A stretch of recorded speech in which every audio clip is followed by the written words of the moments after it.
শর্ত, এটা live telecast হবে এবং মাননীয় মুখ্যমন্ত্রীকে থাকতে হবে এবং তাদের যা যা কিছু তাদের যে শর্তগুলো আছে সেই শর্তগুলো নিয়ে কথা বলতে হবে।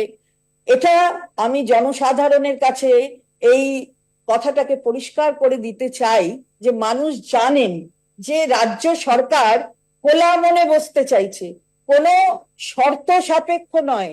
কোনো কিছু শর্ত দিয়ে খোলা মন এই দুটো একসাথে চলে না, এটা সাইমালটেনিয়াসলি চলতে পারে না।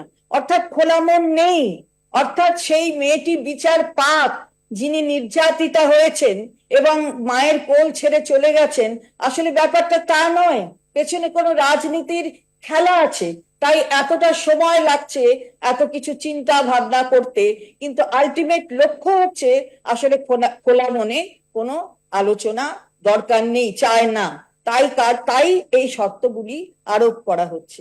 আমরা যা এখনো বলেছি যে মাননীয় মুখ্য সচিব বলেছেন যে আপনারা আসুন, আমরা বসে সবাই, এখানে অফিসাররা রয়েছেন, একদম একদম উচ্চ পর্যায়ের অফিসাররা রয়েছেন, তারা কথা বলতে চাইছেন। তারপরেও শর্ত, মাননীয় সুপ্রিম কোর্ট যে ভার্ডিক্ট দিয়েছেন আমরা তাকে নিশ্চিতভাবে প্রত্যেকে ল অ্যাবাইডিং সিটিজেন, আমরা সেই ভার্ডিক্টকে, সেই অর্ডারকে মান্যতা দেব, এ বিষয়ে কোনো সন্দেহ নেই।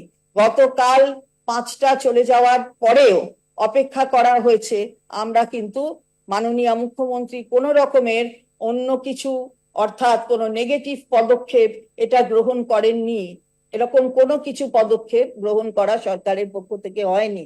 তিনি সম্পূর্ণ মান্যতা দিয়েই এবারে যা যা বলেছে অনারেবল সুপ্রিম কোর্ট, আমরা সেই অর্ডার গুলোকে ফলো করবার আর কি কি পদ্ধতিগত ব্যাপার আছে সেগুলো আমরা, আমাদের তো মান্যতা দিতে হবে, সেগুলো আমরা লক্ষ্য রাখছি। এবং আবারও এটা বলতে চাই যে এই পরিষেবা কিন্তু রোগীর পরিষেবা, এবং সেই রোগীর পরিষেবাকে বঞ্চিত করা কোনো রোগীকে, এটা বোধহয় সঠিক এই পদক্ষেপ নেওয়া হচ্ছে না।